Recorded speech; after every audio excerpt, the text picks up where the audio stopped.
Hi friends, అందరికీ నమస్కారం. ఈ వీడియోలో పీఎం కిసాన్ పథకానికి సంబంధించిన తాజా సమాచారం మీకైతే తెలియజేయడం జరుగుతుంది.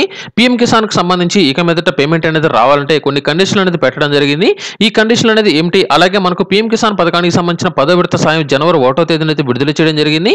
ఆ రోజున కొంతమందికి పేమెంట్ అనేది రావడం జరిగింది. మరికొంతమందికి స్టేట్ గవర్నమెంట్ స్టాప్ అని కొంతమందికి అయితే స్టేటస్లో రాగా వారికి జనవరి 3వ తేదీన ఏపీ ప్రభుత్వం అయితే విడుదల చేయడం జరిగింది. అయినా కూడా చాలా మందికి పేమెంట్ అనేది రాలేదని వీడియోల కింద అయితే కామెంట్ చేస్తున్నారు. వీరికి సంబంధించి ఏ విధంగా మీ యొక్క పేమెంట్ అనేది పొందాలో ఈ వీడియోలో నేను మీకు పూర్తి సమాచారం అయితే తెలియజేయడం జరుగుతుంది. ముందుగా పీఎం కిసాన్ పథకానికి సంబంధించి కొత్తగా వచ్చిన మార్గదర్శకాలు కనుక చూసుకున్నట్లయితే ఇక మీదట ఆధార్కు మొబైల్ నంబర్ తప్పనిసరిగా లింక్ అనేది అయి ఉండాలని, ఇలా లింక్ అయిన వారికి మాత్రమే పేమెంట్ అనేది విడుదల చేస్తామని అయితే తెలియజేయడం జరిగింది. అంటే ఆధార్ కార్డుకి మొబైల్ నంబర్ అనేది తప్పనిసరి అయితే లింక్ చేయాల్సి ఉంటుంది. ఇంకా ఎవరికైనా సరే ఆధార్ కార్డుకి మొబైల్ నంబర్ అనేది లింక్ అని కాకపోయినట్లయితే వెంటనే ఆధార్ సెంటర్కి కానీ లేదా సిఎస్సి సెంటర్ కనుక వెళ్ళినట్లయితే మీ ఆధార్ కార్డుకి మొబైల్ నంబర్ అనేది లింక్ చేయడం జరుగుతుంది. ఇలా లింక్ అనేది చేసిన తర్వాత మీ యొక్క ఆధార్ కార్డుకి మొబైల్ నంబర్ అనేది లింక్ అవ్వడానికి 5 రోజుల సమయం అనేది పడుతుంది. ఇక మరొకటి కనుక చూసుకున్నట్లయితే బ్యాంక్ ఖాతాకు తప్పనిసరిగా ఆధార్ ఎన్పిసిఐ అనేది చేసి ఉండాలి. ఇలా ఎవరైతే చేస్తారో వారికి మాత్రమే ఇక మీదట పేమెంట్ అనేది విడుదల చేస్తామని సమాచారం అయితే రావడం జరిగింది. పీఎం కిసాన్ పథకానికి సంబంధించి ఇక మీదట ఆధార్ బేస్ చేసుకుని పేమెంట్ అనేది వేయడం జరుగుతుంది. ఇప్పటి వరకు బ్యాంక్ ఖాతాకి ఆధార్ నంబర్ అనేది లింక్ అని వారికి చాలా మందికి, ఎవరైతే పీఎం కిసాన్ పథకానికి సంబంధించి bank account number, IFSC code, అలాగే వారి యొక్క పేర్లు అనేది నమోదు చేశారో ఆ వివరాల ఆధారంగా మాత్రమే కొంతమందికి పేమెంట్ అనేది వేయడం జరిగింది. ఇక మీదట బ్యాంక్ అకౌంట్ కు ఆధార్ నంబర్ అనేది లింక్ అనేది అయి ఉన్న వారికి మాత్రమే పేమెంట్ అనేది రాబోతుందని, దీనికి సంబంధించి ఎన్పిసిఐ కనుక చేసుకున్నట్లయితే ఆధార్ నంబర్ బేస్ చేసుకుని పేమెంట్ అనేది వేసినప్పుడు ఆ ఆధార్ కార్డుకి ఏదైతే బ్యాంక్ అకౌంట్ లింక్ అనేది అయి ఉంటుందో ఆ బ్యాంక్ అకౌంట్ కి పేమెంట్ అనేది వెళ్ళడం జరుగుతుంది. ఇంకా ఎవరైనా సరే ఎన్పిసిఐ కనుక చేసుకోకపోయినట్లయితే మీ బ్యాంక్ అకౌంట్ ఎక్కడైతే ఉందో అంటే మీరు పీఎం కిసాన్ కి లింక్ చేసిన బ్యాంక్ అకౌంట్ ఎక్కడైతే ఉందో ఆ బ్రాంచ్ కి కనుక వెళ్ళినట్లయితే ఆధార్ ఎన్పిసిఐ చేయమని వారిని కనుక అడిగినట్లయితే దీనికి సంబంధించి మీరు జెరాక్స్ అనేది ఇవ్వాల్సి ఉంటుంది. అక్కడ మీరు బయోమెట్రిక్ కనుక వేసినట్లయితే మీకు ఆధార్ ఎన్పిసిఐ అనేది చేయడం జరుగుతుంది. ఒకవేళ మీరు దీనికి సంబంధించి స్టేటస్ అనేది తెలుసుకోవాలనుకున్నట్లయితే డిస్క్రిప్షన్ లో నేను ఒక లింక్ అనేది ఇవ్వడం జరిగింది. ఆ లింక్ ద్వారా మీ బ్యాంక్ అకౌంట్ కి ఎన్పిసిఐ అయి ఉందా లేదా కూడా మీరైతే తెలుసుకోవచ్చు. ఇక మరొకటి కనుక చూసుకున్నట్లయితే తప్పనిసరిగా రైతు యొక్క ఆధార్ కార్డు నంబరు, రైతుకు సంబంధించిన పట్టాదార్ పాస్బుక్ తప్పనిసరిగా లింక్ అనేది అయి ఉండాలి. అంటే పీఎం కిసాన్కి సంబంధించి ఏదైతే భూమి వివరాలు ఇచ్చిన పట్టాదార్ పాస్బుక్ ఉందో ఆ పట్టాదార్ పాస్బుక్ కి రైతు యొక్క ఆధార్ నంబర్ అనేది తప్పనిసరిగా లింక్ అనేది అయి ఉండాలి. ఇలా లింక్ అయిన వారు మాత్రమే ఎలిజిబిలిటీలోకి వస్తారనే సమాచారం అయితే రావడం జరిగింది. అలాగే దీనికి సంబంధించి ఇంకా ఎవరైనా సరే పట్టాదార్ పాస్బుక్ కి ఆధార్ నంబర్ అనేది లింక్ చేసుకోకపోయినట్లయితే మీ సేవా సెంటర్లో కానీ ఎంఆర్ఓ ఆఫీస్లో కానీ విఆర్ఓని కాంటాక్ట్ అయ్యి మీకు సంబంధించిన ఆధార్ వివరాలు కనుక ఇచ్చినట్లయితే మీ యొక్క పట్టాదార్ పాస్బుక్ కి ఆధార్ నంబర్ అనేది లింక్ అనేది జరుగుతుంది. ప్రస్తుతం అయితే అందరి యొక్క పట్టాదార్ పాస్బుక్లకి ఆధార్ నంబర్ అనేది ప్రస్తుతం ఎవరైతే కొత్తగా రిజిస్టర్ చేసుకున్నారో వారికి అయితే రిజిస్ట్రేషన్ అనేది చేస్తున్నారు. పాత పట్టాదార్ పాస్బుక్లు ఎవరికైతే ఉన్నాయో అటువంటి వారందరికి సంబంధించి ఇంకా ఆధార్ నంబర్ కనుక లింక్ అనేది కాకపోయినట్లయితే వెంటనే లింక్ అనేది చేసుకోండి. ఇకపోతే మరొక మెయిన్ అప్డేట్ కనుక చూసుకున్నట్లయితే జనవరి 1వ తేదీ తర్వాత ప్రతి రైతు సిఎస్సి సెంటర్ నందు పీఎం కిసాన్ కి సంబంధించిన ఈకేవైసీ తప్పనిసరిగా చేసుకోవాలని, దీనికి సంబంధించి సిఎస్సి సెంటర్లో సంప్రదించవాలని ఈ విధంగా కూడా రావడం జరిగింది. తప్పనిసరిగా మనకు పీఎం కిసాన్ కి సంబంధించిన పేమెంట్ అనేది రావాలంటే ఇక మీదట ప్రతి రైతు ఈకేవైసీ చేసుకోవాలని అయితే తెలియజేయడం జరిగింది. ఎందుకంటే ప్రతి రైతుకి సంబంధించిన ఆధార్ నంబర్లో కొంతమందికి తప్పులు ఉన్నాయని, వారికి సంబంధించిన ఈకేవైసీ కనుక చేసుకుని ఉన్నట్లయితే వారికి సంబంధించిన పేర్లు సవరించబడతాయని దీనికి సంబంధించిన సమాచారం అయితే రావడం జరిగింది.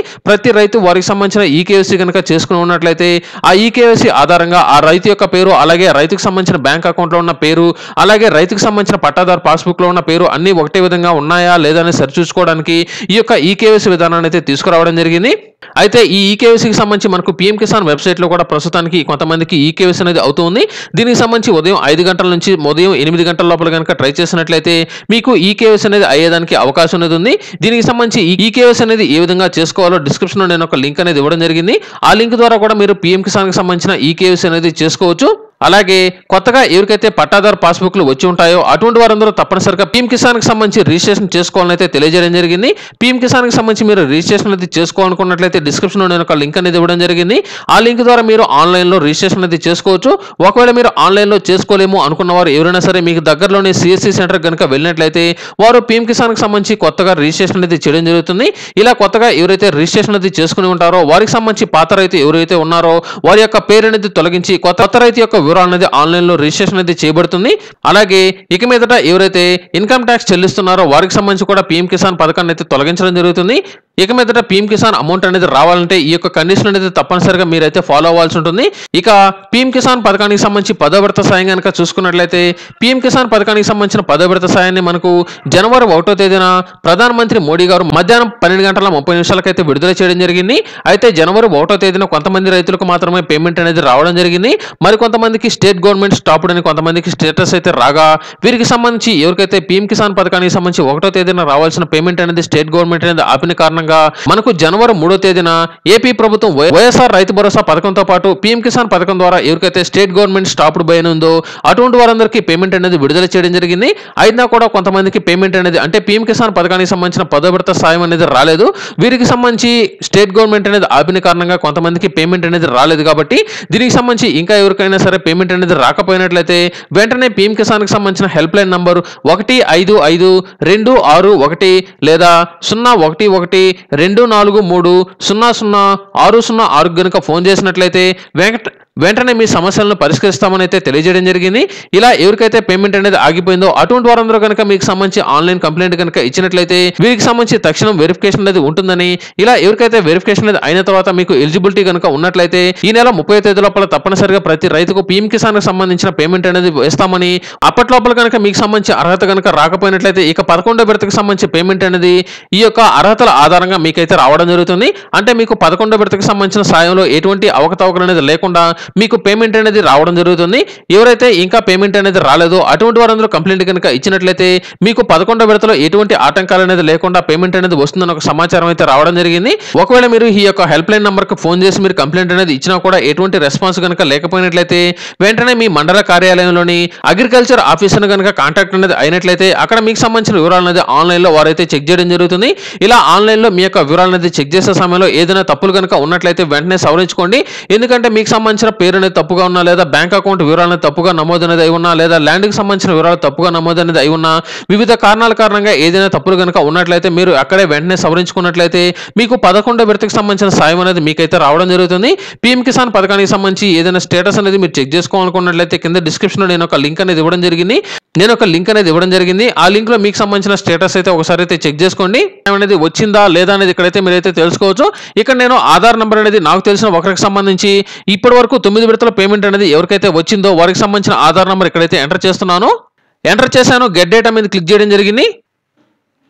ఇలా కొంచెం కిందికి గనుక వచ్చినట్లయితే వీరికి సంబంధించి ఇప్పటి వరకు 9 విడతల సాయం అనేది సక్సెస్ఫుల్ గా వీరికి పేమెంట్ అనేది రావడం జరిగింది. ఇక 10వ విడతకు సంబంధించిన ఇన్స్టాల్మెంట్ కనుక చూసుకున్నట్లయితే 10వ విడత సాయం వీరికి పేమెంట్ అనేది డన్ అంటే వీరికి పేమెంట్ అనేది వేసినట్లు ఇక్కడైతే రావడం జరిగింది. అలాగే వీరికి సంబంధించి డేట్ కనుక చూసుకున్నట్లయితే 2022 జనవరి 1వ తేదీన వీరికి పేమెంట్ అనేది వేసినట్లు ఇక్కడైతే రావడం జరిగింది. ఈ విధంగా మీకు సంబంధించి ఈ యొక్క లింక్ లో మీ యొక్క పేమెంట్ స్టేటస్ అనేది చెక్ చేసుకోవచ్చు. ఆంధ్రప్రదేశ్ ప్రభుత్వం నుంచి వచ్చే ప్రతి పథకానికి సంబంధించి ఎప్పటికప్పుడు లేటెస్ట్ అప్డేట్స్ మీ మొబైల్ ఫోన్ కి రావాలి అంటే కింద కనిపిస్తున్న రెడ్ కలర్ సబ్స్క్రైబ్ బటన్ ని క్లిక్ చేసి పక్కనే వచ్చిన బెల్ ఐకాన్ క్లిక్ చేయడం ద్వారా మనకు ఆల్ అనే ఒక ఆప్షన్ వస్తుంది. ఈ ఆప్షన్ ని యాక్టివేట్ చేసిన వెంటనే వైరల్ వాసు యూట్యూబ్ ఛానల్ నుంచి వచ్చే ప్రతి వీడియో మీ మొబైల్ ఫోన్ కి నోటిఫికేషన్ లో రావడం జరుగుతుంది. అలాగే దయచేసి ఈ వీడియోను లైక్ చేయండి, అలాగే షేర్ చేయండి.